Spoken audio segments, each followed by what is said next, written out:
Salut à tous. Hello los amigos, comment il va Ben?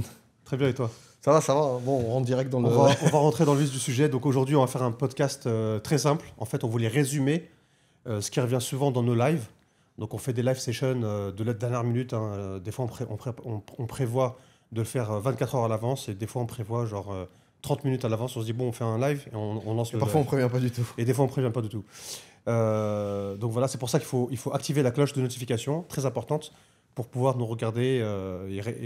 Et ce qui est bien avec les lives, c'est qu'on répond à toutes les questions de A à Z. Et on n'a pas de limite en termes de questions. Et surtout, les réponses, c'est des réponses honnêtes qui sont basées sur 15 ans de vie à Dubaï. 15 ans de vie à Dubaï. Et il y en a plein qui le savent que vraiment, déjà, vivre 2 ans à Dubaï, c'est l'équivalent de 5 ans. C'est comme les années de chien. un an, c'est ça. pour ceux qui ont un business, on va dire. Pour Ouais. ceux qui ont une entreprise, si vous travaillez, ça va encore. Mais pour ceux qui ont un business, ils peuvent comprendre que 15 ans à Dubaï, c'est épuisant. C'est épuisant, c'est pas donné à tout le monde.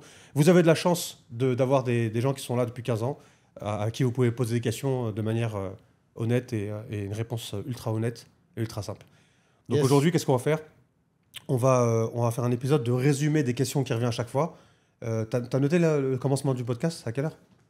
Là, il On va est faire 1 heure environ, il est 15h23. 15h23. Ouais. Ok, donc voilà. Est-ce que tu veux commencer par la première question qui revient souvent dans le podcast? C'est souvent, dans les lives, c'est souvent les questions liées au quartier. Et au projet, mais on va les séparer, on va dire, c'est qu'est-ce qu'on pense de tel ou tel quartier, et notamment le quartier qui revient souvent, là, c'est Dubailand. Donc, qu'est-ce qu'on pense de Dubailand? Est-ce que Dubailand, ça va péter? Est-ce que Dubailand, c'est bien? Est-ce que c'est surestimé, sous-estimé, etc. Et au final, je vais y répondre, du coup. Après, on peut y répondre ensemble. On se posait les mêmes questions pour JVC, pour Arjan, pour Dubai South, etc. etc. C'est aussi fou que ça puisse paraître. Tu as l'impression quand même que c'est sur le temps long, en tout cas au moins moyen terme, c'est presque un sans faute. C'est presque... Non, mais j'aime bien de regarder. Fais l'amour à la caméra. J'aime pas fixer la caméra, Ah ouais je préfère parler à mon ami Ben. Mais en même temps, je pense que tout le monde, vu qu'il y a plusieurs angles, tout le monde va pouvoir plus ou moins voir mon visage. Je disais, pardon, à partir du moment où certains promoteurs renommés, je vais vous donner un exemple pourri les mecs, hein, mais c'est comme demain, tu veux ouvrir un restaurant ou un café et tu veux pas passer par un cabinet de conseil, etc. Tu regardes où est-ce que le McDo, où est-ce que Starbucks, etc. Que t'aimes ou que t'aimes pas ces marques, où est-ce qu'ils vont s'installer? Ils s'installent pas là-bas pour rien, ils jettent pas une pièce en l'air et ils font du pile ou face. Donc c'est un peu pareil pour l'immobilier à Dubaï. Quand tu as des gros promoteurs et des promoteurs en devenir qui vont se mettre dans une zone, c'est pas juste parce que le terrain était pas cher. Il y a un minimum de... ils sont au courant de certaines choses, parfois même un petit peu en avance, même si Dubaï c'est une ville très transparente.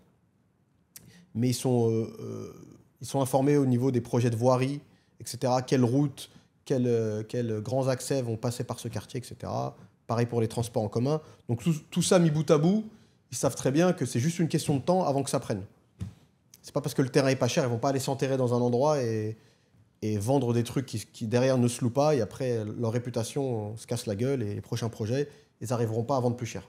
On a discuté plein de fois, c'est un peu la démarche de beaucoup de promoteurs, ils commencent doucement et voilà, leur but c'est de monter les prix. Parfois il y en a même, comme Danube par exemple, qui essaye de sauter. Maintenant, si tu vois la stratégie de Danube, il essaye de plus en plus de passer à une image qui est associée au luxe. On a eu Danube Aston Martin, on a Danube à Maritime City. J'aurais jamais pensé un jour un projet Danube se retrouverait en face de la mer, avec ameublement Lamborghini. Bon, ça même si c'est un peu une carotte, mais bon. Pourquoi? Parce que voilà, il est passé du 1% guy à... il finit à tour Aston Martin et une tour en face de la mer avec ameublement Lamborghini. Tout ça pour vous dire que les promoteurs à Dubaï s'inscrivent dans le temps long. C'est pas du hit and run. Nous, on a vendu Samana, leur premier projet. Je crois qu'il date de 3 ans, 3-4 ans, on va dire 4 ans. Entre-temps, ils en ont lancé peut-être une vingtaine, peut-être, je sais pas, quelque chose comme ça. Facile. Plus. Ouais. Voilà, peut-être plus. Donc, c'est pour vous dire que, en gros, c'est pas des enfants de cœur. Hein. Je vous dis pas qu'il faut aller, n'importe quel promoteur, faut y aller, mais ils sont pas là. Ça serait de la merde, ils se mettraient pas là-bas. Pour résumer grossièrement, c'est un gros raccourci. Donc, cette longue réponse pour vous dire, Dubailand, c'est bien. Et hormis Dubailand, les quartiers où vous voyez que les promoteurs insistent, ça va prendre. À partir du moment où la ville, l'État et le privé mettent leur énergie, focalisent leur énergie sur une même zone, C'est qu'une question de temps. Après, il faut un peu filtrer ce qu'ils vous disent. Dubai Land, ça va pas être la palme. En termes de prix, il faut rester logique. Mais dans le temps long, ça va prendre tel que JVC, etc. On s'est fait avoir une fois avec JVC, on ne va pas se faire avoir 2 fois. Maintenant, on met plus de bémol, entre guillemets. On avait des doutes sur JVC, et le marché nous a donné tort. Et à plusieurs reprises, donc maintenant, on a appris de nos erreurs. Ouais, je t'en prie, Ben. En gros, si on veut résumer un peu de ce qui se passe à Dubaï, c'est que depuis le début, hein, quand Dubaï, c'était quoi? C'était en 2005, ils ont lancé le projet Downtown, le projet qu'on connaît maintenant, Downtown. Et avant ça, ils avaient lancé Marina. Ils étaient en train de finir Marina en fait en 2005. 2009, quand je suis arrivé, ils finalisaient un peu JBR. Enfin, ils étaient en construction de JBR. Augmentation des tours à Marina et tout autour. Donc JLT, etc. En fait, ce qui se passe à Dubaï, et même partout dans le monde, je pense, hein, c'est logique. C'est en gros, ils prennent des risques de se lancer plus dans le sud et dans le nord aussi, certains endroits. Donc avec des prix ultra attractifs. Donc le terrain, il est moins cher. Donc ils lancent des projets. Ensuite, en lançant des projets, bizarrement, comme partout à Dubaï, il y a des gens qui viennent louer. Donc on a beau être dans le désert, dans le fin fond du désert. Par exemple, la propriété que je connais, toi tu connais quand tu bossais chez Damac, je venais te voir et je partais de mon bureau. D'ailleurs, moi j'étais à DIP. Mon bureau était à DIP, c'était déjà le désert. C'était le désert. C'était désert. Je prenais mon 4x4, je roulais pour aller à je sais pas où, Damac Hills, Ouais, pour venir te voir dans ton bureau à Damac. Je sais pas, j'ai l'impression que c'était une éternité. Tu vois, il y avait rien autour, c'était vraiment le désert. C'était un préfabriqué, je me souviens. C'était un préfabriqué et c'était vraiment le désert. Et donc je roulais de DIP à un truc. Alors là, j'imagine même pas. Alors que maintenant, tu vas à Damac Hills, c'est une route normale avec des propriétés, des villas. Ouais. Tu passes par différents quartiers, etc. Et c'est ça le secret de Dubaï, c'est en fait, d'abord, ils construisent n'importe où, des gens qui viennent habiter, et ensuite, il y a d'autres quartiers qui se créent. C'est comme Downtown, en 2005, ils ont commencé à construire Downtown, commencé à construire Burj Khalifa, tout autour de Downtown. Ensuite, il y avait Business Bay, et après, tout autour de Business Bay, tu as les autres Jadaf, etc.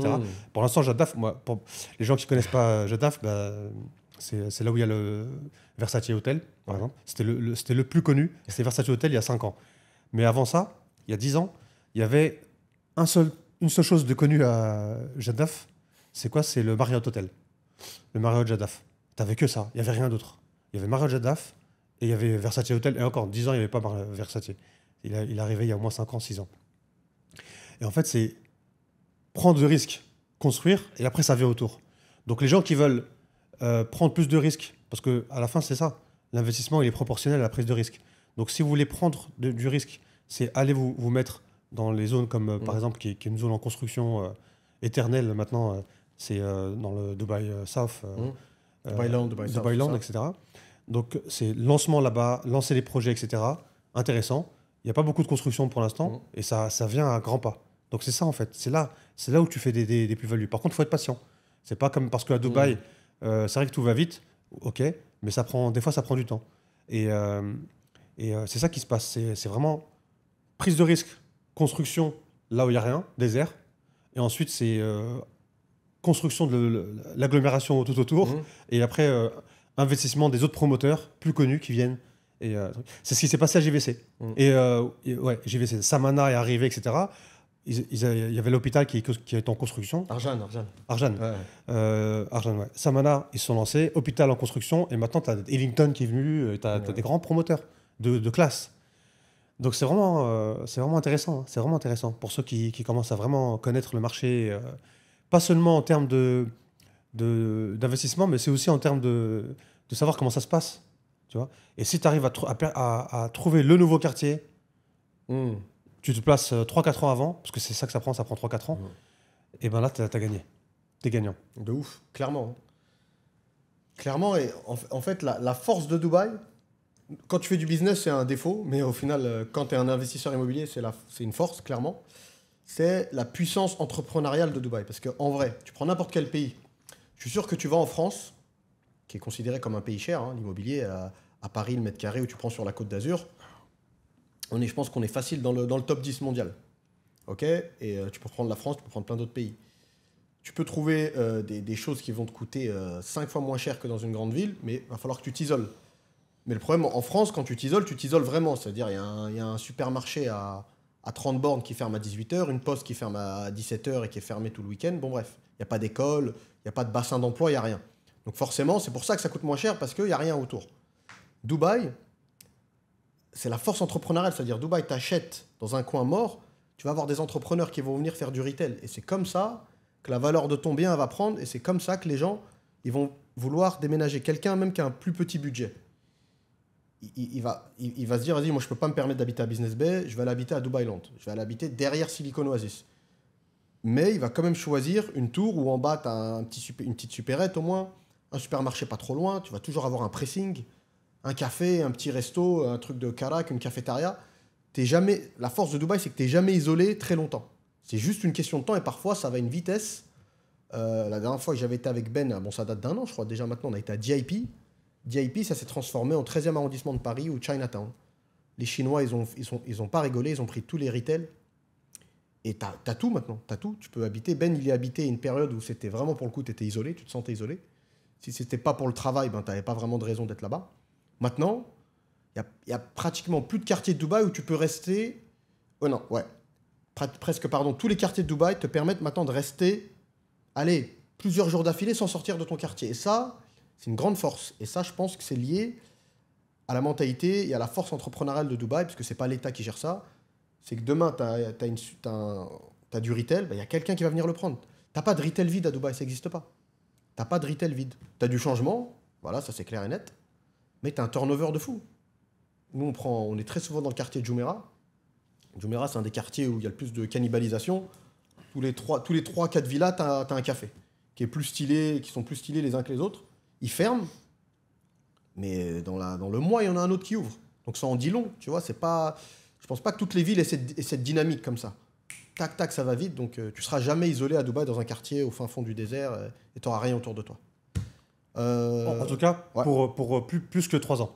Ouais, voilà, ouais. Parce que tu vois, un exemple qu'on a parlé beaucoup dans le live, on l'a dit, le bâtiment Omniat à Maritime City. Lui, il est resté un peu. Ouais. Tu vas, il y a le bateau Queen Elizabeth, c'est là où il y a des soirées, il y a des événements des fois. Tu vas là-bas et tu vois, il y a un seul bâtiment au loin. C'est celui de Omniat. Incroyable, un grand building. Et là maintenant, bon, il est resté quand même tout seul pendant 3 ans. Et maintenant, t'as Damac, t'as un chantier géant. T'as au moins 6-7 bâtiments qui arrivent. Hein. Et le retail, il va arriver, tu vas voir. Et le retail va arriver, comme tu dis. Donc, et c'est un bon quartier, c'est un bon endroit aussi pour investir. Hein. C'est très intéressant. Maritime City, c'est top. Et ouais, en fait, c'est un quartier, c'est isolé et t'es dans la nature, en fait. Ouais. Mais c'est intéressant comment ça marche à Dubaï. C'est ça.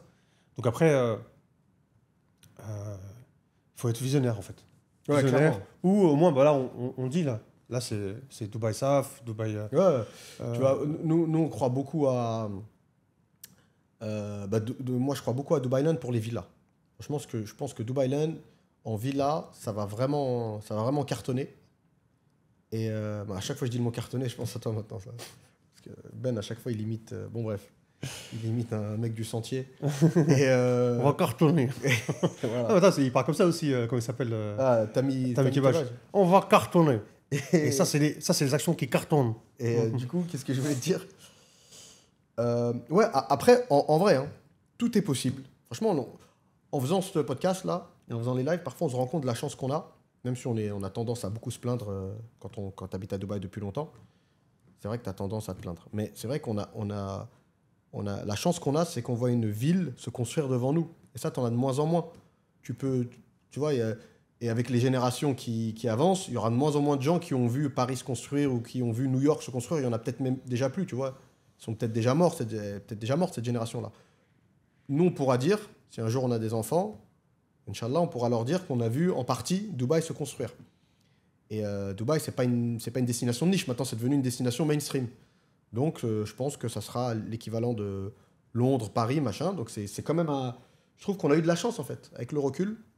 On a eu de la chance de voir cette ville se construire sous nos yeux. Et avec cette chance-là, vient aussi des opportunités que même nous, parfois, à titre perso, on a loupé parce qu'on n'a pas su se projeter. Tu vois, on est vraiment honnête avec vous. Hein. Je pense que c'est les cordonniers les plus mal chaussés. On a loupé des affaires parce qu'il y a des quartiers auxquels on n'a pas cru. auquel on n'a pas cru. Parce que voilà, vu qu'on connaît bien la ville, on se dit, vas-y, mais qui va aller là-bas? Eh ben non, mon pote, c'est toi qui avais pas raison, en fait. C'est toi qui avais tort, plutôt. Les gens vont là-bas. Oui, monsieur. Les gens vont là-bas parce que si on m'avait dit que des appartements montraient des one bed à 100 et quelques mille dirhams à JVC, j'aurais pas cru. Quand on allait voir Matisse à JVC, il suffit qu'il y ait un peu de vent, mais c'était genre c'est Aladdin dans le désert, là, le truc. Là, c'était, tu voyais des mirages. Il habitait dans un one bed là? Ou c'était une baie vitrée? Ouais, il était C'est grand. quoi, c'était un one bed ou un deux bed? C'était un one bed, mais ils étaient grands, les appartements. Même Nabil, notre pote. Je disais quoi, il faisait 1000 et quelques, 1200 square feet, je crois. Un truc comme ça. Vraiment Il avait l'air bien grand. Hein. La première personne que j'ai connue, dans le premier appartement dans lequel j'étais à JVC, c'est avec toi et une amie à nous. On a été pour le mariage, ou je sais plus, pour la naissance, ou je sais plus. C'était le mariage, je crois. Un ami à nous, Nabil, prof de tennis. C'était quoi, en 2012? Ouais, 2012. Très longtemps. Et c'était les résidences château. Il habitait au ground floor. Ouais, ground floor. Et l'appartement était très grand. Ouais, très grand. Gigantesque. Et la résidence, elle avait un nom français. Je crois que c'est château quelque chose. Bref. Et ça me paraissait, genre, on avait. Il y avait que ça. On avait voyagé. Il y avait que ça. Et voyagé. Il y a quasiment que son bâtiment. Ouais. Et tout autour, il n'y avait rien. Maintenant, tu y vas, t'as plein de villas, plein de bâtiments, plein de trucs. Là, et ce qui est marrant, juste pour une aparté, Bingati, ils ont bien pris. Hein. Ouais. Là-bas, hein, à JVC. Il n'y a que. Hein. T'as Bingati là, Bingati là, Bingati là. Ils ont vraiment pris tout le quartier. La zone. Je crois que c'est les numéros 1. Hein. Mais franchement, je pense qu'en termes de volume, là, ils arrivent facile. On n'a pas les datas, mais il faudrait les rechercher à la rigueur. Je pense qu'ils arrivent dans le top 5. Hein. C'est vrai qu'ils font pas de villa, donc en termes de. Ils n'arriveront pas encore au niveau de Damac et tout, parce que Damac, il déverse un nombre d'unités tous les 4-5 ans impressionnant. Mais Bingati, franchement, beau virage. Hein. C'est vrai que c'est étonnant. Après, bon, on sait comment ils ont fait. Hein. Ils ont commencé par signer des gros contrats avec, comme tu dis, hein, des tours Mercedes, Bugatti, etc. Ils ont commencé à signer des vrais contrats de partnership. Et ensuite, il a essayé de de toute façon, il avait du branding. Et après, il s'est lancé tout seul. Donc, il a fait... C'est un peu du private label. Non, franchement, ils sont bons parce que... Franchement, ils ont les cojones quand même. Parce qu'ils ont acheté vraiment beaucoup de plots à JVC. Ils sont partout.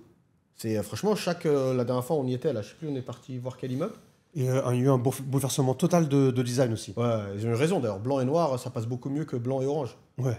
Même si, au final... Ils avaient une signature visuelle. Ouais, c'est ça le truc. Ils avaient une signature visuelle. Silicon Oasis, ils ont commencé Enfin, ils ont commencé. Il y en a beaucoup à Silicon Oasis. Il y a beaucoup à Silicon Oasis. Tu reconnais rapidement, à distance. C'est vrai, tiens, toi qui fais beaucoup de pubs, Ben, à ton avis, c'est bien ou c'est pas bien ce truc? Parce qu'au final, il y en a plein qui disent que c'est de mauvais goût, la couleur. Tout le monde pensait que c'était une marque indienne, etc. Pas forcément dire que toutes les marques indiennes sont de mauvais goût, hein. Mais le Five, c'est des Indiens et c'est très très bien géré, par exemple.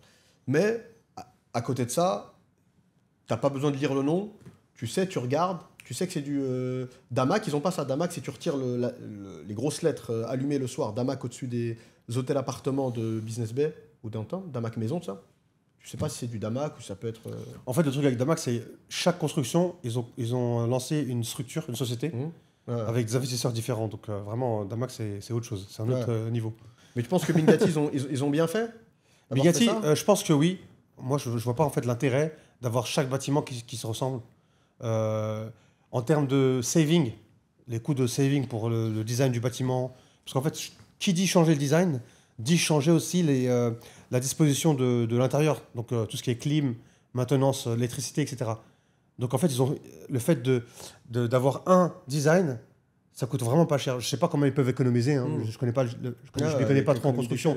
Mais je sais qu'ils peuvent au moins économiser 5 à 10% d'avoir le même design. Ils le prennent, ils le moulent, boum, boum, boum. Ils le mettent un peu à silicone et c'est le même bâtiment. Tiger, je crois qu'ils avaient fait ça aussi. Ils ont arrêté. Tiger, ils se sont pas trop mouillés sur le design. C'est des grosses barres d'immeubles carrés. C'est pas fait chier, quoi. Donc moi, je suis pas pour en fait avoir le même design. C'est bien de changer de design partout. D'avoir un nouveau design, un peu comme du style Damac, tu vois. Ouais. Damac, chaque bâtiment, il est différent. Ouais, c'est vrai qu'il change grave. C'est vrai que quand il pense Bingati, je crois que c'est le promoteur qui a les mêmes bâtiments un peu partout.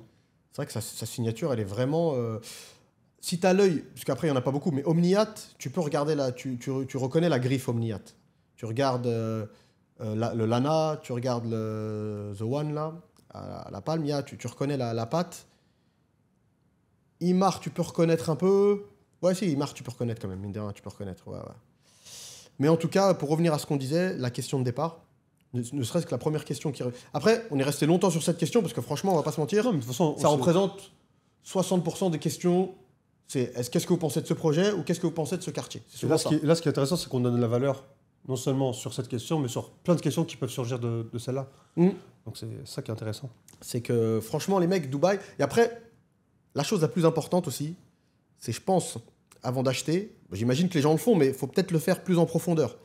Et ça, pareil, même nous, on est dans des processus d'achat dans d'autres pays notamment, et on prend un peu de temps parce qu'on est dans cette réflexion-là. Mais par contre, une fois qu'on se sera arrêté sur l'idée vraiment qu'on a de ce qu'on veut faire, on va passer la deuxième, et on va pas faire des due diligence de 4 mois non plus, ça sert à rien, parce qu'après, les bonnes affaires te passent sous le nez. C'est vraiment réfléchir et se concentrer sur ce qu'on veut, en fait, sur ce qu'on veut. Ben en parlait, je pense, dans le live précédent, et en aucun cas c'est méchant ou quoi que ce soit, parce que forcément, il y a peut-être des gens dans les lives qui ont peut-être plus d'argent que nous, donc on n'est pas là à regarder les gens de haut, quoi que ce soit. Mais quand tu achètes un appartement qui te donne 10 ans de plan de paiement, ou 8 ans, un appartement avec une piscine dans l'immeuble, et un sauna, un hammam, une salle de sport, tout ça pour moins de 200 000 euros, faut bien qu'il y ait un hic. Tu vois ce que je veux dire? À côté de ça, tu vas pas en plus te retrouver avec des délais de livraison, c'est même pas respecté, c'est parfois livré en avance ou même respecté, avec une communication qui est super fluide. Tu envoies un mail au promoteur, boum, il te répond, tac, tu signes un truc, il dit que le papier il arrive demain, le temps que tu rentres en France, tu le trouves déjà dans la boîte aux lettres. Ça serait le meilleur des mondes, on va pas se mentir. Ce qui est chiant, c'est que c'est ce qu'ils annoncent. Mais nous, on vous dit, au bout d'un moment, les mecs, quand tu vas dans un hôtel, et pareil, encore une fois, il n'y a aucune attaque de quoi que ce soit. Quand tu vas dans un hôtel 3 étoiles, tu fais en sorte de bien le choisir. Il y a des hôtels 3 étoiles qui sont très très bien, très propres. Il y en a même qui sont meilleurs que les 4 étoiles. Parce que parfois, vous le savez, j'imagine, hein, le nombre d'étoiles, il est attribué en fonction du nombre de staff. Parfois, c'est des petits hôtels boutiques qui sont très bien, très stylés, très propres, mais il y a assez peu de staff. C'est pour ça qu'ils n'ont pas 4 voire 5 étoiles. Mais en vrai, désolé pour la digression, tu t'attends pas à ce qu'on t'envoie une Maybach te chercher à l'aéroport. Donc c'est la même chose. Donc avant de vous lancer, réfléchissez.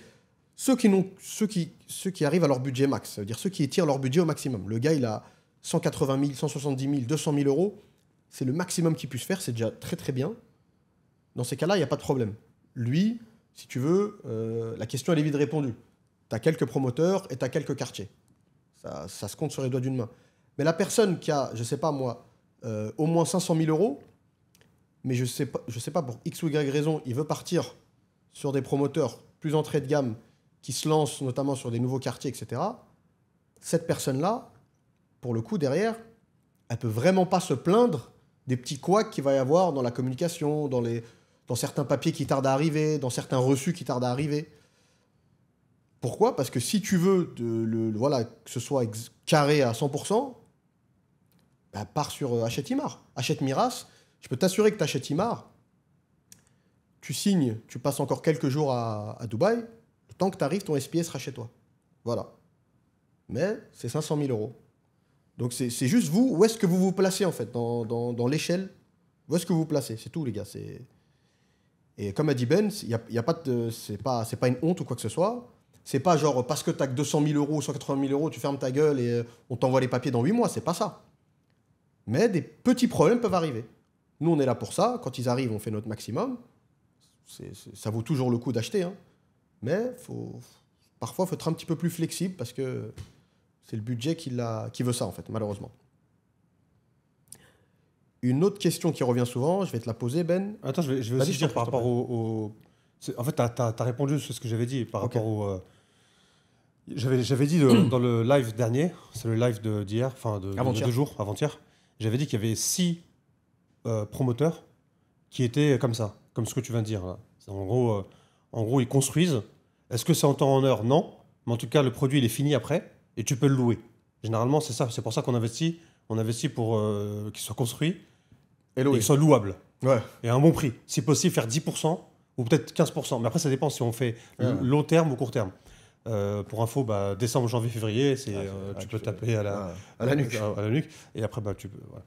Voilà. Donc, il y a 6 promoteurs qui sont un peu dans ce style-là, où il y aura des problèmes le snagging, ça ne va pas être parfait, les finitions ne vont pas être parfaites, il y aura des retouches à faire. Et après, au niveau de la communication avec leur équipe différente, elle ne va pas être aussi fluide. Et des documents qui me manqueront, etc. Le SPA qui manquera, qu'ils vont perdre. Et surtout, d'ailleurs, si vous envoyez un SPA, il faut l'envoyer avec Chronopost, Aramex pour FedEx, des trucs sérieux, des pas trucs la poste. sérieux, pas connus. Parce que si vous l'envoyez par la poste, Colissimo, il ne viendra jamais à Dubaï. Vous allez perdre et à la fin, vous allez devoir payer 5000 dirhams. Tout dépend du promoteur. Hein. Des promoteurs qui l'impriment peut-être gratuitement, mais généralement, ils demandent un prix en plus parce que ça leur coûte du temps dans leur process. Donc à la fin, vous allez payer 5000 dirhams. Pourquoi? Parce que vous avez économisé, au lieu de l'envoyer avec DHL. DHL, c'est le meilleur, un des meilleurs. DHL, vous l'avez envoyé avec Colissimo. Voilà, vous avez économisé peut-être 80... Enfin, je sais pas. Franchement, je ne connais pas les prix. Franchement, c'est peut-être une économie de 40. Mais à la fin, ça va vous coûter 1200 € en plus. Donc, réfléchissez. Hein. C'est une bonne... Même si vous achetez pas avec Marina Imo, ce qu'on regrette sincèrement. Et d'ailleurs, les gens qui nous posent des questions dans nos lives et qui n'achètent pas avec nous, c'est un peu osé, je trouve. Mais bon, cela ne nous regarde pas, comme diraient les trois frères. Donc, je disais, donc, il y avait 6 promoteurs dont la qualité était discutable. Donc, c'est Azizi. Tu vois, Azizi, par exemple, leur projet faramineux qu'ils ont construit en face de Shoba. Azizi, Waterfront. Riviera, celui que tu vois de chez toi. Donc, ils n'ont pas encore fini la Riviera, mais ils ont quasiment finalisé... Enfin, ça fait beaucoup d'immeubles déjà. Ils ont pas mal finalisé les immeubles. Là, ils sont en train de commencer à faire un peu le canal. Tout ce qui est autour, l'agglomération, entre guillemets. Tu vois. Donc là, c'est un projet qui était vraiment pas cher au début. Les gens ça se vendait très, très bien. Et nous, notre commission, on la recevait rapidement. Donc, c'était vraiment un promoteur incroyable. Ensuite, quand ils ont commencé à bien vendre, les commissions, ils retardaient de 6 mois, 7 mois, 10 mois des fois. Tu vois. Donc ça, c'est un autre côté. Donc c'est pour ça, on est au courant. Hein. Donc quand on passe avec Emar, bon, ils mettent peut-être un peu de retard, mais ça passe. Meras, pareil. Un peu de retard, mais ça passe. Mais quand on deal avec les 6 promoteurs en question, pour nous, c'est problématique, mais pour vous aussi, ça peut être problématique. Mais comme j'avais dit l'autre fois dans le live, c'est les 20-80. Donc c'est 20% des personnes qui ont 80% des problèmes. Et c'est malheureux. Donc ensuite, qu'est-ce qu'on a? On a Azizi, qui était pas très cher, qui est devenu maintenant, je crois que le lancement c'était quoi, 350, un truc comme ça. Maintenant, il peut se vendre jusqu'à 400, 450. Ouais, il y en a qui le vendent 500. 500 et quelques, quoi. Tu vois, petite surface. Des petites surfaces. Mais à la fin, ça se loue bien. Ça se loue bien. Pourquoi? Parce que vous êtes à 12 minutes de Dubaï Mall. Quand ça roule bien, bien sûr. Le soir et le week-end. Les jours fériés. Donc voilà, vous avez Azizi qui se loue bien, qui était pas cher. Maintenant, le prix commence à augmenter. Mais la qualité, elle n'était pas géniale. La communication avec l'équipe, pas géniale, etc., etc. Vous avez aussi Samana, qui est vraiment... pareil, vous avez pissé sur balcon pour des prix vraiment attractifs, vraiment intéressants. Pareil, communication, etc. à revoir, mais voilà, après, on n'est pas là pour leur truc. Euro 24, ça je ne l'avais pas cité l'autre fois, mais c'est fait partie des 6 petits promoteurs. Vous avez Peace Homes, vous avez Empire, et le dernier, on en parle souvent en fait. Il y a beaucoup de monde qui nous le demande. Vous pensez quoi de ce promoteur Imtiaz? Donc voilà, environ ces 6 promoteurs-là, vous risquez d'avoir des petits soucis. Vous êtes les 20-80. Voilà. Il y a un promoteur qui est très très connu, qui est numéro 2. Ça dépend. En termes de bâtiment, à Business Bay, etc., c'est le numéro 2. Ils ont un pied dans le luxe, dans le fashion, dans le luxe, etc., sans souci. Et ils ont un gros pied aussi à l'arrière, qui est dans les 6 promoteurs. Donc ça, je nomme Damac, sans vouloir le nommer. Damac, pareil, hein, c'est plein de problèmes, plein de soucis, les 20-80, encore une fois. Mais si vous n'avez pas de problème, vous êtes bien, parce qu'à la fin, les gens qui ont acheté à Damac Hills, qui ont acheté au lancement, là on a vendu, ils l'ont acheté 1.3, 1.4, 1.5. 1.6, la dernière qu'on a vendue, c'était 1.6. 1.6. Bon, avant nous, ça se vendait 1.3, 1.4, 1.5. Là, ils le vendent à x2. Donc, c'est... voilà. Vous avez... Et attendez, aucun respect du SPA. Il y a marqué 400 square feet pour le salon. Et en fait, ils le livrent à 200 et quelques.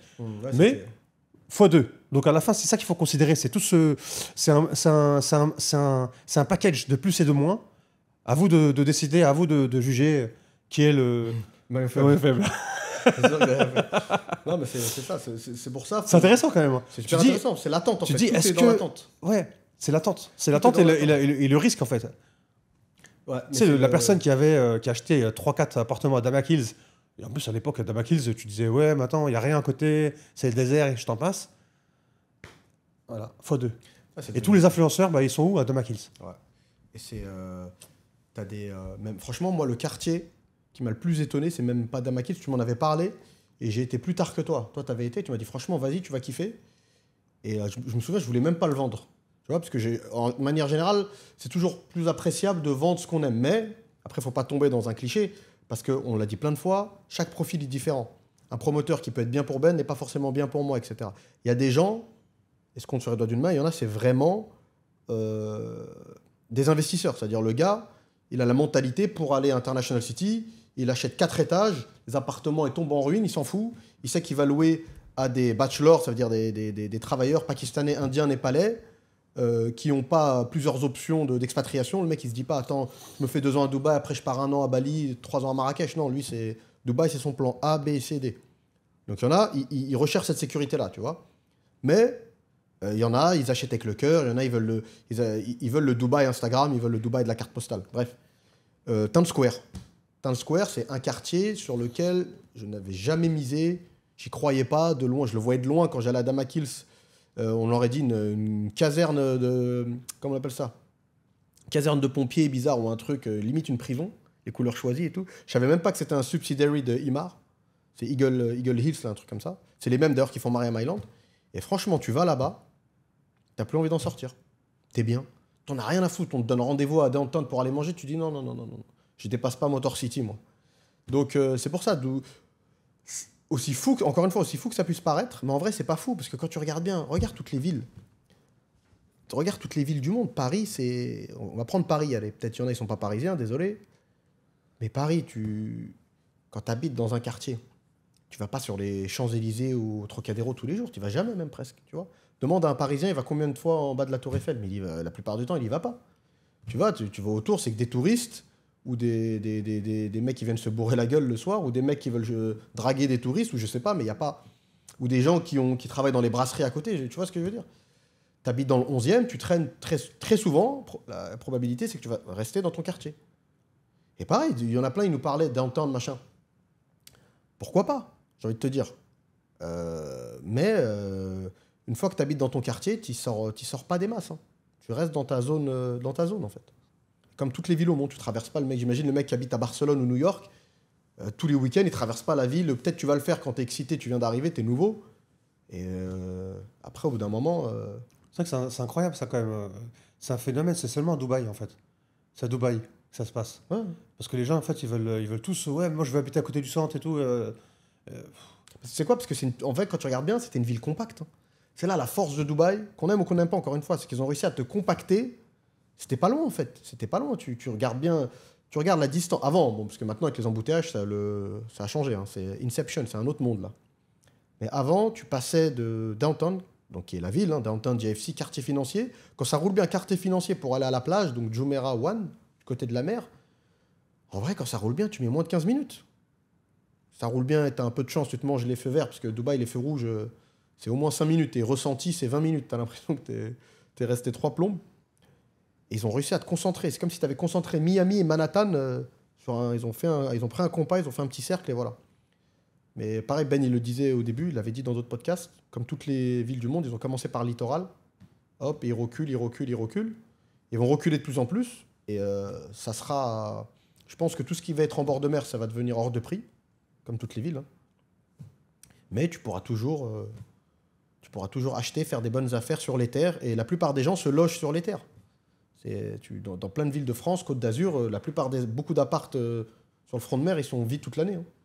C'est des investissements pour mettre de l'argent ou c'est des trucs qui louent que l'été, je sais pas, mais c'est pas là forcément, c'est pas les quartiers les plus occupés. Pardon, j'ai monopolisé un peu la parole. C'est pas les quartiers auxquels on pense qui sont les plus habités. Voilà. Tu sais que moi, il y a un quartier en parlant de ce qu'on avait dit dans le live, il y a un quartier que j'avais pas vu venir. Je pensais pas qu'il avait autant de potentiel. Vraiment, on reconnaît, mais à coup de pas. Faut être honnête. Dubaï Creek Harbour. Ouais. Creek Harbour. Tu vois, pas vu venir. Moi, c'est ça qui m'en parlait en plus à l'époque. Creek Harbour. C'est quoi ce Creek Harbour? Ça dérape. Ah non, c'est tombé. Tu sais, c'est là où on avait fait un vlog. D'ailleurs, essayez de voir tous les vlogs. Il y a un vlog où on a traversé le. Ah oui, c'est vrai, pendant le Ramadan.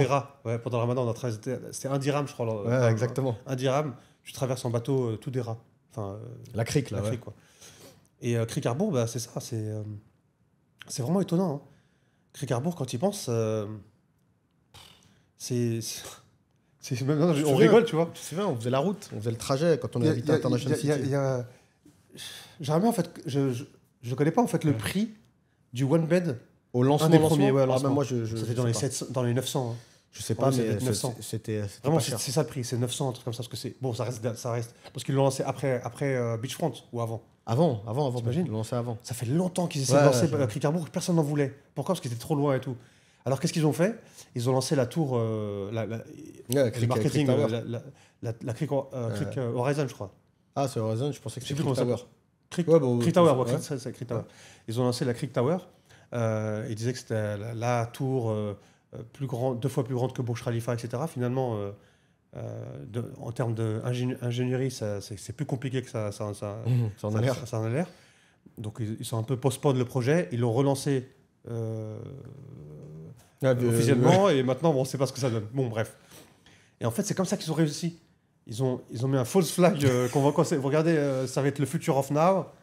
C'est dans le temps. Et là-bas, ça va être le future of now.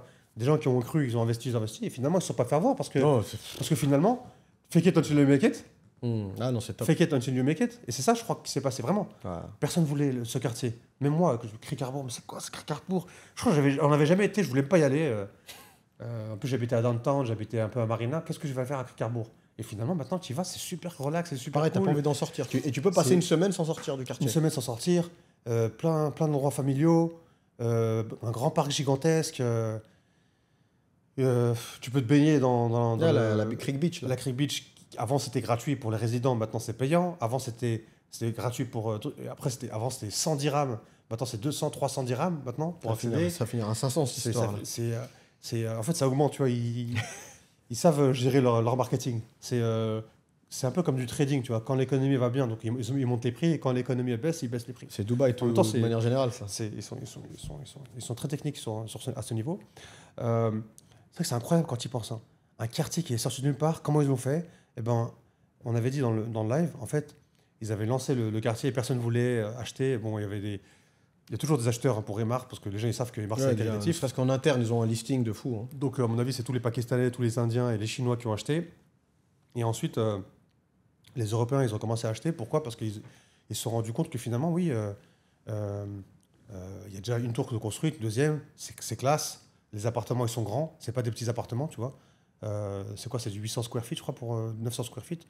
Bon, c'est toujours petit par rapport aux anciennes constructions, les constructions de 2008. Ouais. C'est normal. Avant, en one bed, c'était 1002 et pas moins. C'était balèze. Hein. Tu vois, il y a des constructions comme Bourg Dubaï. Il y a un 3 bedrooms à Bourg Dubaï, c'est une villa sur pattes. Sur un one floor, c'est une villa étalée à Bourg Dubaï. Maintenant, voilà, ça a changé. Maintenant, un one bed, c'est du 600, 700 square feet, hein, ce qui est petit. Hein. Ouais, et encore, je suis gentil, je crois qu'il y en a 500 square feet. Comparé à avant, c'est vrai que c'est. Et c'est dommage. Et donc voilà, ils ont ramené tous les meilleurs vendeurs de chez Emar et ils les ont ramenés à Crick. Sans doute, ils les ont payés plus en commission, donc ils ont plus perdu pendant un certain temps. Donc quand ils ont commencé à vraiment vendre, les vendeurs, ils vendaient par étage. Hein. Ouais, ils vendaient pas par... Ça allait une vitesse, c'était incroyable. Et après, la construction, elle évoluait. Et après, ils ont ramené encore le projet Crick Tower à Dubai Mall et ils le vendaient à Dubai Mall. Donc ils parlaient à tout le monde à Dubai Mall pour vendre le projet Crick. Je me souviens, hein. Ils passaient 900, après à 1,2 million le one bed. Et maintenant, le one bed, je connais pas, j'ai pas regardé la dernière fois, mais. Ouais, mais sur certaines tours, t'es à 2 millions et plus. C'est choquant quand même. Ouais. Franchement, c'est choquant. Mais c'est bien ce que tu dis parce que. Bon, attends, c'est quoi le mois d'août où j'étais à Pankow Pangam? Il y avait une personne de la chaîne qui m'avait contacté. Ouais. Il m'a dit, moi, j'ai 350 000 euros et je veux mettre ça dans un projet, je vais faire du hit and run.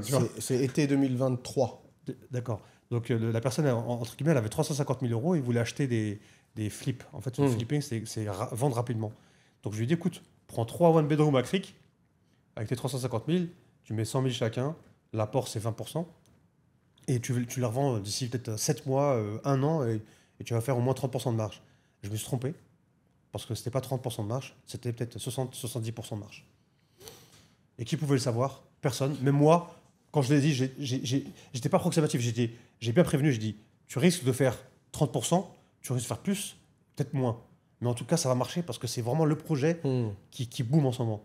Il ne m'a pas écouté et il a disparu, cette personne de notre chaîne. Je ne sais pas si tu le regardes encore. Je ne sais pas si tu te souviens de moi, les messages que je t'avais envoyés, les 3 appartements que je t'avais envoyés. Je peux même essayer de retrouver ça. Je crois que tu avais en screenshot les sales offers. Je compare la sales offer à 1.x, 1.02, je sais plus c'est combien. Et on regarde maintenant, il y a au moins 70%. Mais tu sais, je me souviens de cette Et le projet, il n'est pas encore fini. Hein. Ce qui est arrivé, la chance que le mec il aurait pu avoir, c'est alignement de planète. Parce que parfois, il tarde à lancer les nouvelles tours. Donc, en gros, il y a un laps de temps. Il peut y avoir plusieurs mois qui s'écoulent. Et t'es pas obligé de payer. Sans nouveau lancement, en fait. C'est ça le truc. Parce qu'au départ, à mon avis, Ben, pourquoi il a été frileux, etc., sur le montant qu'il lui a annoncé, parce qu'on va pas se mentir, Creek, c'est un grand quartier. C'est pas City Walk, c'est pas Bulgari Residence, ça va pas être les quartiers de Miras, où là, c'est limité, et là, le flip, il est, dans certains cas, pratiquement immédiat, parce que tu as plus d'acheteurs potentiels que de stock. Creek, le stock, il est énorme. Mais c'est vrai que parfois, tu as un laps de temps où il n'y a pas de lancement. Donc là, il suffit qu'un mec a loué un appart à Creek ou à une FOMO, tu vois, parce qu'il a été dans le quartier plusieurs fois, il a dit c'est ce quartier, pas un autre. Il va chez Imar et il n'y a qu'un seul lancement, ou il n'y a pas du tout de lancement, bah là, il va vouloir forcément le racheter à quelqu'un, tu vois. Et là, le mec, la balle est dans son camp, on va dire. Le mec a quelque chose à revendre. Au moment où Imar n'a rien à vendre, bah, tu prends la place d'Imar, quoi. Tu prends la place du promoteur. Mais Ben, il a soulevé un vrai point. Et à chaque fois, on en parle. Désolé, d'ailleurs, ceux qui nous suivent beaucoup, ça va faire le vieux mec qui rabâche, tu vois, qui radote, Père Castor. Mais très, très, très important de faire le bon casting, c'est-à-dire de donner vos biens, que ce soit pour la vente, bon, l'achat initial, passer par Bibi, et plus sérieusement, quand tu veux louer ton bien ou quand tu veux le revendre, c'est même pas, ça peut paraître fou, parce que ça fait, je sais pas pourquoi j'ai parlé anglais, ça fait un peu phrase de scammer, mais non, c'est à qui tu le redonnes, à qui tu le donnes à louer et à qui tu le donnes à vendre. Chacun son métier. C'est-à-dire si Imar, aussi bien, tu vois, le quartier est top, hein. Sur le papier, Imar, ils n'ont plus rien à prouver, Cricarbourg, c'était top. Mais ils ont quand même eu besoin de ramener la Dream Team des vendeurs pour écouler le stock, jusqu'à qu'après le quartier vraiment arrive à une certaine notoriété. Et maintenant, Cricarbourg, il se vend tout seul. Tu as un client, il a du mal à se décider, tu l'emmènes un week-end, l'après-midi, surtout là en hiver, il voit les enfants qui font du vélo, les parents qui sont au café, les gens qui font du yoga sur la pelouse, il signe le mec, tu vois.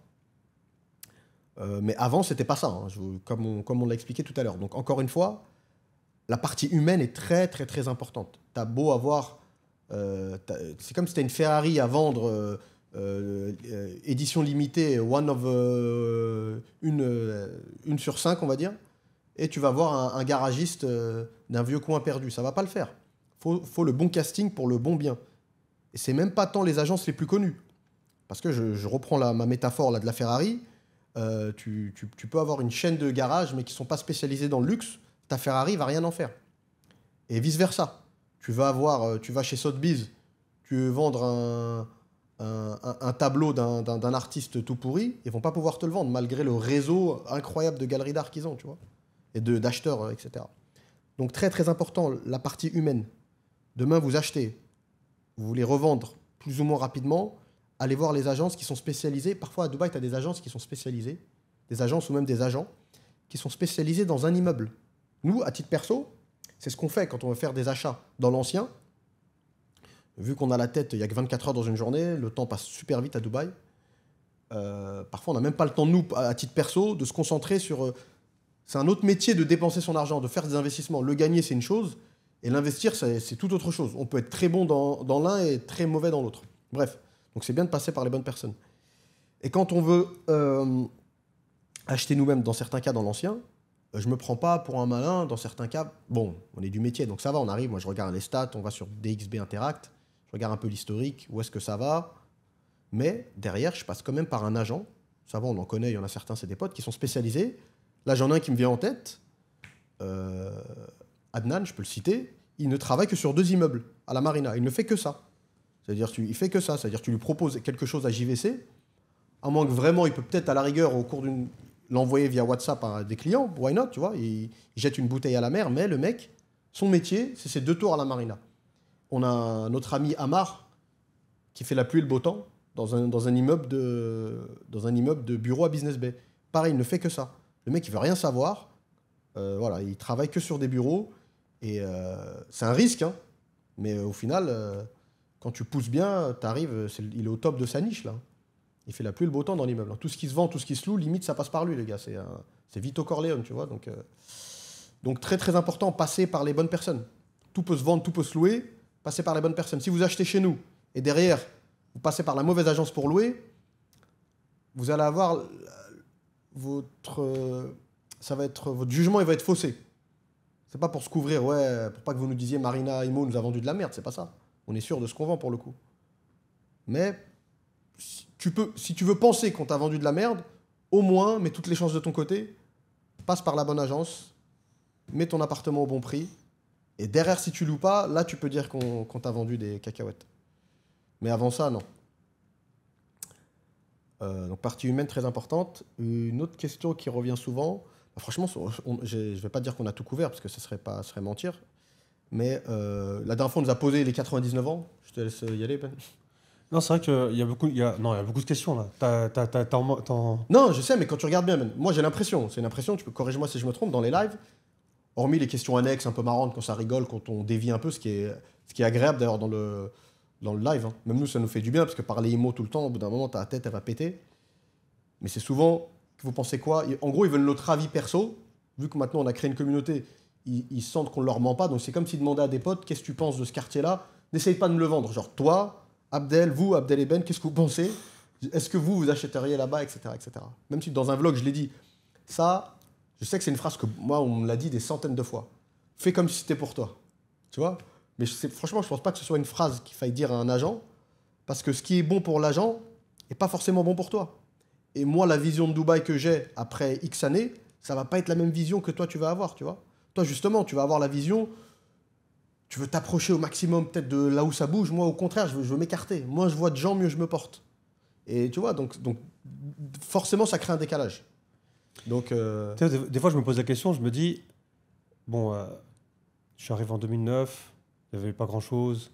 Dubaï, c'était pas la destination la plus fashion dans le monde. Et surtout en France, c'était, Dubaï, les plages. charia, on te coupe la main. Voilà, les plages. Et bon, charia, c'est super strict. Comme tu dis, les femmes voilées qui sont maltraitées. Les trucs, on pensait ça de Dubaï à l'époque.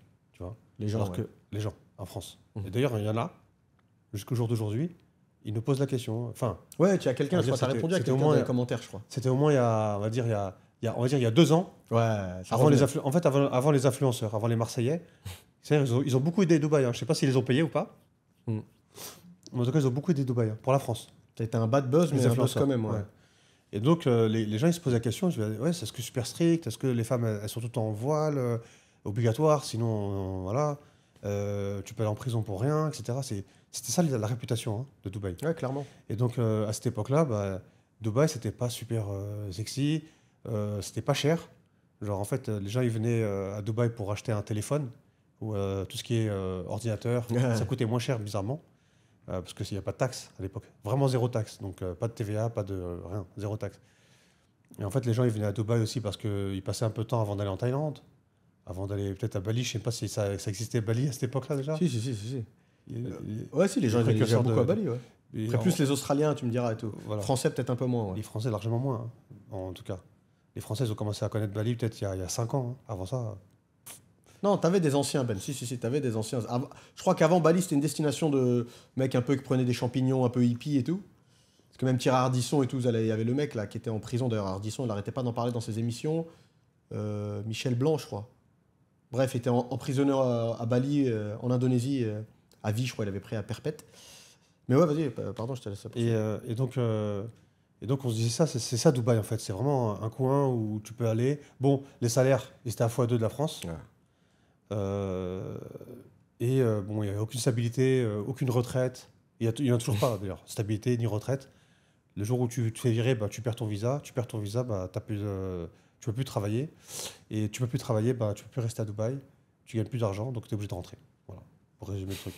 Et à l'époque, pour trouver un travail, en 2010, 2011, il fallait 3 mois.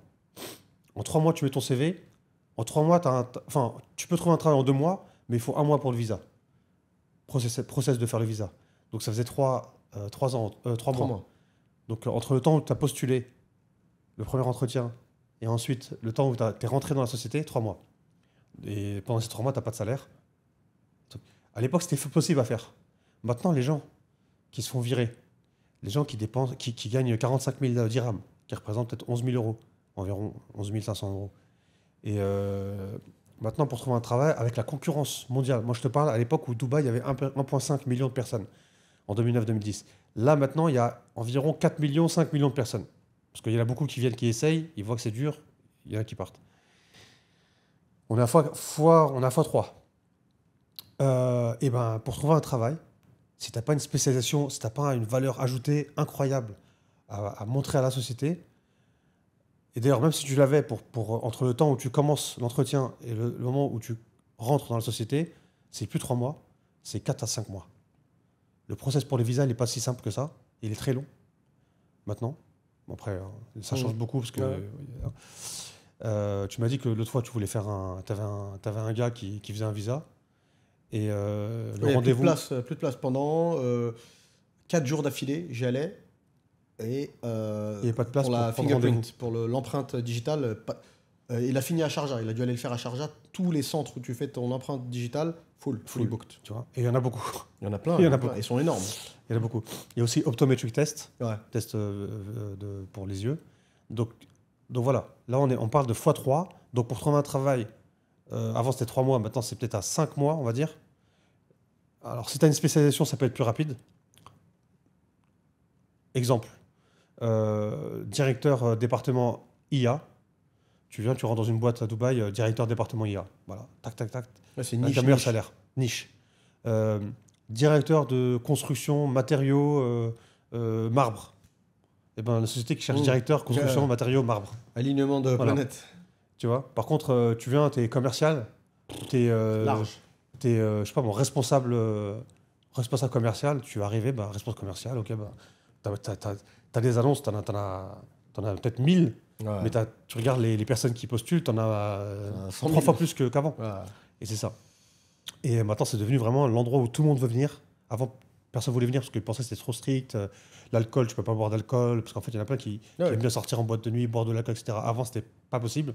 Le ramadan, tout était fermé. Grillage, maintenant, tout est ouvert. La première année, je me souviens, j'étais avec toi, ça m'a choqué.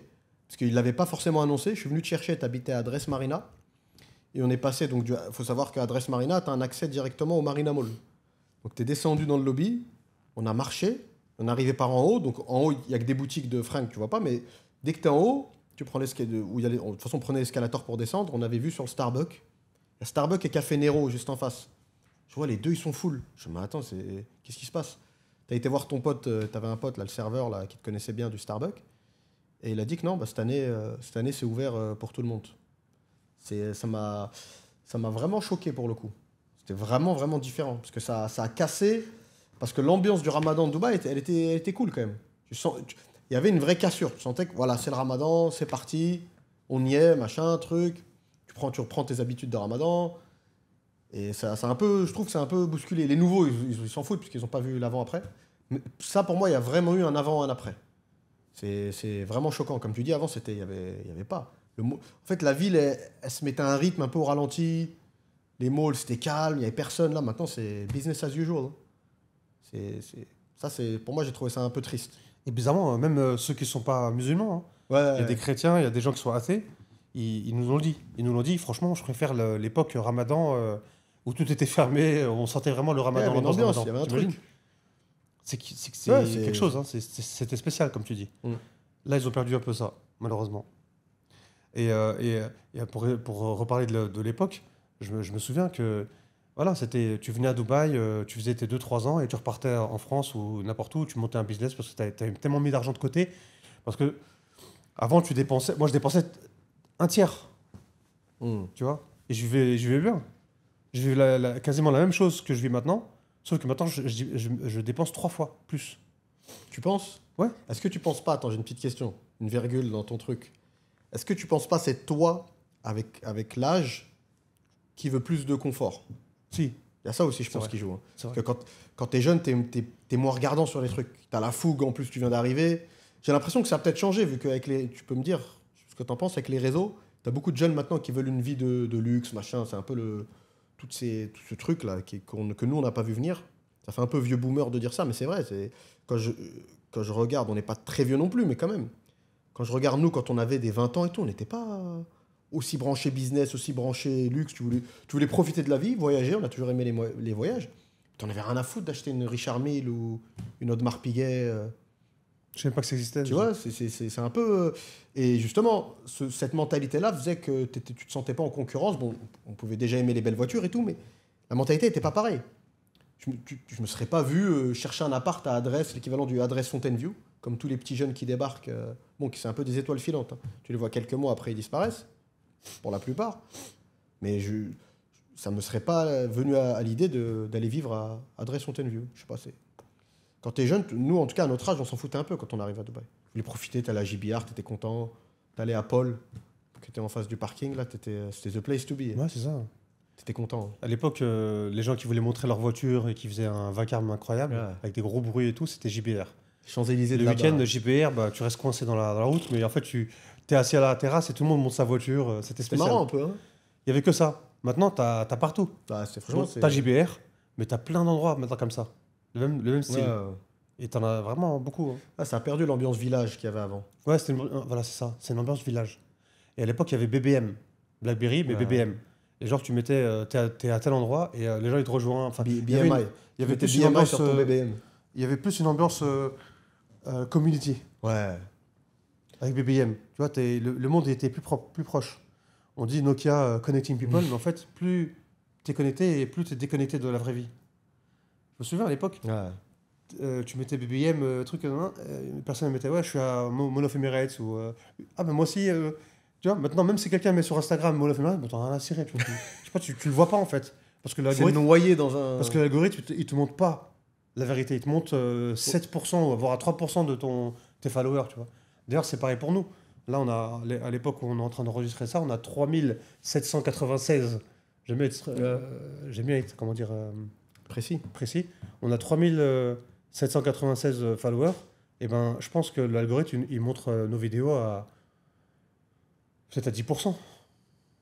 Et après, Ouais. bah, le reste, c'est ou 20%. Et après, il prend le reste sur des nouveaux, etc. Mm. C'est incroyable quand tu y Ouais. penses. Tout le monde est géré il est déjà géré par des robots. Donc Tesla et ce qu'il est en train de faire, c'est juste la continuité de ce qui a déjà commencé depuis longtemps. Avec Terminator. Mike Bennett Tyson. Tu vas faire kiffer, c'est qui C'est Noobies, je crois. Noobies Gamer, qui est aussi à fond dans les films, Et comme toi. ouais. Ouais. Mais après, est-ce que tu penses pas que c'est un truc un peu... toi, tu penses que c'était mieux avant? Ou c'est un truc vraiment que tout le monde dit, c'est la nostalgie, c'est-à-dire demain, tu vas voir un mec qui est à Bali depuis 15 ans, il dit ouais, Bali c'était mieux avant. Ou pareil pour toutes les destinations. Mais moi, je pense... De Dubaï. Ouais. Moi, je me pose la question, en fait, j'aurais bien voulu être nouveau à Dubaï. En fait, nouveau, j'arrive à Dubaï maintenant, et je débarque, j'ai les yeux vraiment qui pétillent. C'est la ville, tout est beau, tout est truc. Bon, il faut de l'argent, c'est un peu comme Miami, tu vois. C'est aussi cher que Miami, j'imagine, maintenant, je crois. Tout est beau, tout est joli, et il y a grave du pognon à se faire. Il faut juste connaître les bonnes personnes. Donc, essayer de se connecter avec des gens, pourquoi pas. Ça m'étonne de ce que tu me dis là, j'aurais pas pensé ça. Ouais. De toi, te En fait, connaissant. je dis ça parce que je suis le contraire. Tout ce que je viens de dire, là, Ouais. je suis le contraire maintenant. Bah, Avec moi- mon expérience 15 ans à Dubaï, et ben tout ce que je viens de dire, je suis le contraire, je suis l'opposé. Ouais. Là, Mais après, je suis curieux de savoir, franchement, je suis curieux de savoir, justement, tous les mecs qui arrivent avec cette mentalité-là, à 20 ans, qui ont envie de bouffer le monde, qui sont prêts à tout le mec, tu dis, un rendez-vous à 3h du matin, Abu Dhabi, il se lève, il y va, il se brosse même pas les dents, il trace, tu vois, la fougue de la jeunesse, tu vois. Je sais même pas si ça paye vraiment ici. Ça paye parce que tu vas apprendre des choses. Et tu vas rencontrer des profils de personnes différentes. Donc forcément, tu vas y gagner quelque chose. Mais financièrement parlant, contrairement à ce que plein de gens pensent, moi je pense pas que Dubaï ce soit une ville de business. C'est une ville où l'argent circule de main en main. Donc c'est comme une rivière, si tu arrives à mettre ton pied, tu peux bloquer, ou ta main, tu arrives à peut-être prendre quelque chose, mais c'est souvent dans les mêmes domaines, et c'est pas des domaines très recommandables. Enfin, pas forcément, faut pas penser à des trucs de fou, mais pour moi, les grands gagnants d'ici, c'est l'entertainment. Pas que, mais beaucoup, beaucoup, beaucoup. C'est-à-dire qu'il y a des mecs, ils ont des super idées, et les mecs, ils maîtrisent leur sujet, etc. Ils arrivent pas à... Ils peuvent s'asseoir avec un mec, faire 10 rendez-vous, ils n'arrivent pas à lui faire investir 100 000 $. Et peut-être le mec, 100 000 $, c'est son budget cadeau pour des meufs chez l'Europiana. Il envoie des pompes à gauche, à droite, des trucs, tu vois. En fait, les gens ici... ouais, non, il y a... Honnêtement, la population qui est relativement basse, le pouvoir d'achat qui est relativement bas, en fait, tu as peu de gens, c'est comme souvent ta théorie que tu dis sur, on va peut-être pas la détailler maintenant, mais sur les 1% qui pécho la masse, en bref, bah, Dubaï, en fait, c'est les 2% qui sont le plus visibles. Surtout quand tu viens d'arriver. Donc, tu as vraiment l'impression qu'il n'y a que des Ferrari, que des blindés partout. Et il y en a de plus en plus. Hein. La Palme, c'est un très grand quartier quand même, tu vois. C'est un très grand quartier, mais quand tu regardes, tu dézoomes, tu regardes le GDP de Dubaï et tu regardes vraiment les gens qui sont sur l'année à Dubaï, parce que les gens qui ont beaucoup d'argent, il y en a beaucoup, ils ne sont pas à Dubaï sur toute l'année. Bon, bref, mis ça bout à bout, pour moi, ça n'engage que moi. Il y a des gens, ils ont des super belles success stories. D'ailleurs, c'est souvent des Indiens. Pourquoi ? Parce qu'il y a une vraie community qui les back up. S'ils vendent des produits pour leur communauté, eux, là, ils peuvent grimper l'échelle parce qu'ils sont vraiment nombreux. Et tu regardes, hein, tous les hommes les plus riches de Dubaï ou des Émirats, c'est souvent, quand ils ne sont pas émiratis, c'est très souvent des Indiens. Donc tout ça mis bout à bout, nous on pense, en tout cas moi je pense que c'est pas une ville de business. Bref, c'est une ville où dépenser ton argent pour le gagner, c'est une autre paire de manches. Et même en tant qu'employé, je pense que Dubaï ils se sont mis à faire du dumping social, comme en France d'ailleurs, hein, comme tous les pays. Ils te mettent en concurrence avec des étrangers qui sont prêts à prendre moins que toi parce qu'ils viennent de contrées différentes. C'est ce qui s'est passé en France. Hein. Concrètement, le travailleur immigré du Maghreb ou d'Afrique subsaharienne, il vient d'arriver. Il n'est pas là pour enfiler des perles, il pense à sa famille, au bled. Donc lui, il est prêt à travailler 7 jours sur 7. Il s'en fout de prendre sa pause. Il n'a pas d'amis, enfin, il n'a pas de famille. Donc limite, quand il rentre chez lui, il galère, donc autant bosser. Alors que le Français qui est installé là depuis longtemps, lui, tu lui proposes de bosser le dimanche, il fait grève direct. Il a été remplacé par des étrangers, et c'est ce qui se passe à Dubaï. Hormis les trucs comme a dit Ben, super nichés, un mec AI, etc., tu as d'autres domaines où, mine de rien, il y a une compétence requise. Mais je suis sûr qu'il y a plein de mecs là, à l'heure actuelle, ils se font remplacer par des Égyptiens ou par même des Indiens qualifiés, etc. Ou alors le mec, il accepte de ne pas augmenter son salaire, parfois même dans certains cas de le baisser. Hein. C'est fini les braquages où tu arrives, tu étais agent immobilier en Angleterre, tu arrives, tu prends 50 000 dirhams parce que tu es anglais, c'est tout. Je pense que ce temps-là, il est révolu. Mais en tout cas, c'est intéressant. Dites-nous ce que vous en pensez dans les commentaires, si vous pensez c'est quelque chose de commun à toutes les villes au monde où les gens qui sont anciens, ils ont souvent tendance à regarder derrière eux et se dire ouais, c'était peut-être mieux avant, etc. Ou c'était Dubaï, pour ceux qui regardent la chaîne depuis longtemps et qui connaissent un peu Dubaï, ils pensent aussi que c'était pour le coup mieux avant. Donc merci d'avoir regardé. N'hésitez pas, s'il vous plaît, de commenter et de partager la vidéo. On est là grâce à ça, c'est grâce à ça qu'on fait. De nous suivre sur Instagram, parce que c'est là où on poste les futurs lives quand on est en live. Enfin, quand on décide de poster, on prévient sur 2 endroits, on prévient sur YouTube et on prévient aussi sur Instagram. Donc suivez-nous sur les 2 chaînes et à très bientôt pour de nouvelles aventures avec Marinamo. Ciao les gars!